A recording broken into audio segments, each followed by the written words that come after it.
What I'd like to do to introduce the issue is just address four major issues as I see them in this CMC Dartmouth Hitchcock merger. These four specifically are the nature of a social contract, transparency, the necessity of a process to evaluate this change in the contract, and Catholic identity. And these issues are interrelated, and in my opinion, all of the other issues and concerns fall under one or another of these four. So please consider this brief introduction. The nature of a social contract between a charity and the public beneficiaries.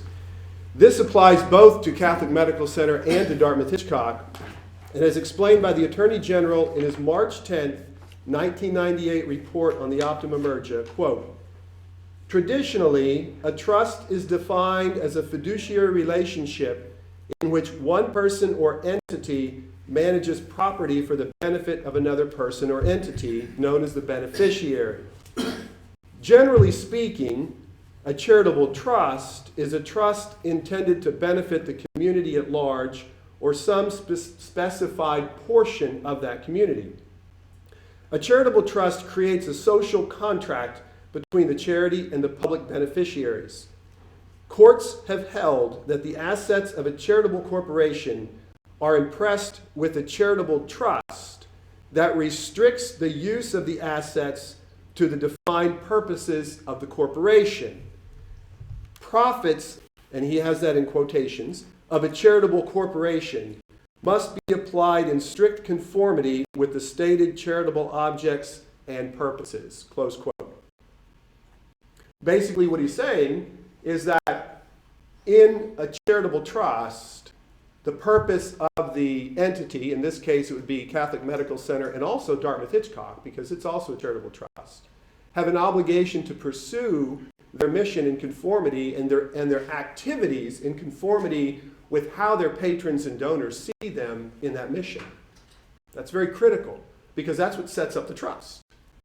That's what sets up the trust. For both CMC and Dartmouth Hitchcock, there are three critical areas that must be examined in relation to the mission of each. Regarding the mission of Catholic Medical Center, number one, its identity as a public juridic person operating in the name of the Catholic Church. Number two, its obligation to uphold Catholic doctrine and morals. And number three, that it is subject to the Vatican, not just the Bishop of Manchester and secular authorities. Regarding the mission of Dartmouth Hitchcock, the three issues are its identity as a secular non-sectarian charity, its obligation to provide services considered immoral by the Catholic Church, but they do have this obligation to provide these services. And three, subject to secular authorities only. They only are subject to secular authorities, not to the church. There is strong precedence demonstrating that two charitable trusts with opposing ideologies cannot be merged or affiliated without harm to the social contracts that motivate and sustain the charities involved. This was clearly identified both in the Optima attempt and the 2010 attempt. The second issue, transparency.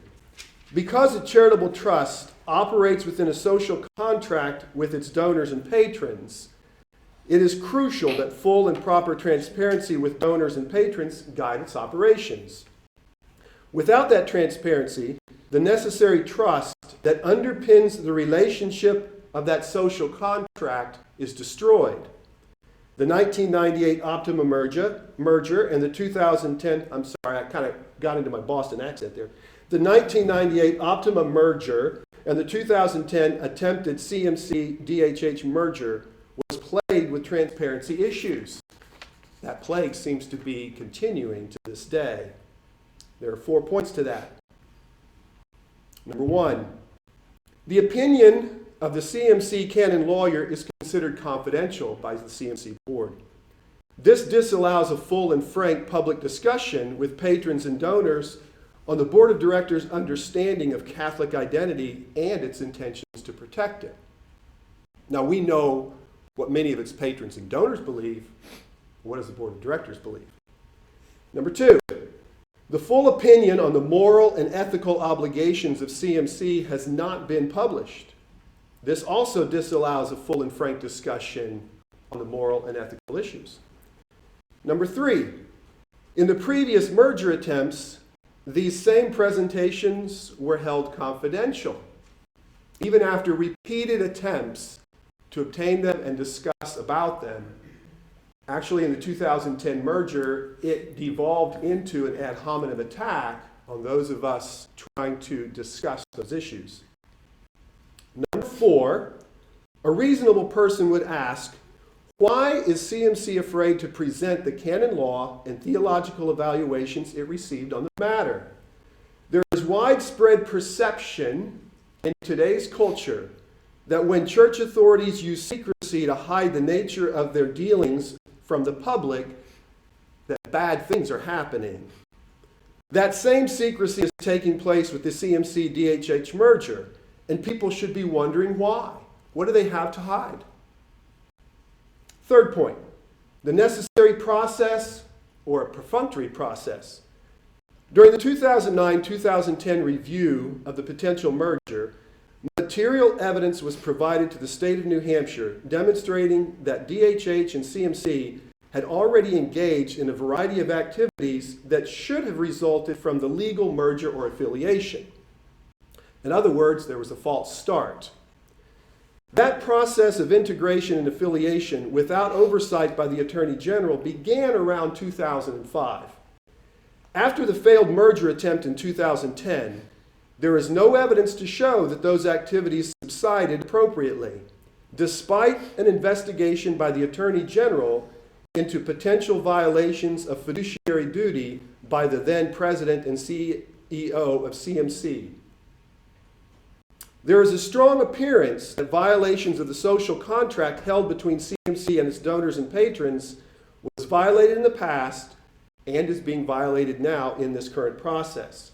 If this is true, this process would merely have the appearance of being an attempt to use a legal process to justify moral and legal violations of that social contract.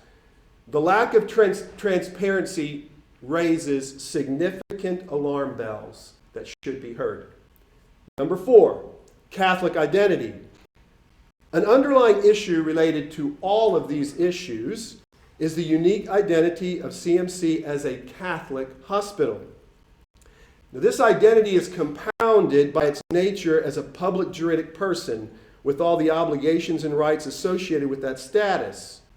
Now, it's important to remember that during the Optima merger, CMC did not have this public juridic status within the church, and still its Catholic identity was recognized by the Attorney General and the merger was undone. Neither the Catholic identity nor its public juridic status should be summarily dismissed as unimportant or unaffected by this process. On the contrary, this process must examine in an honest and open manner the complexity of these issues.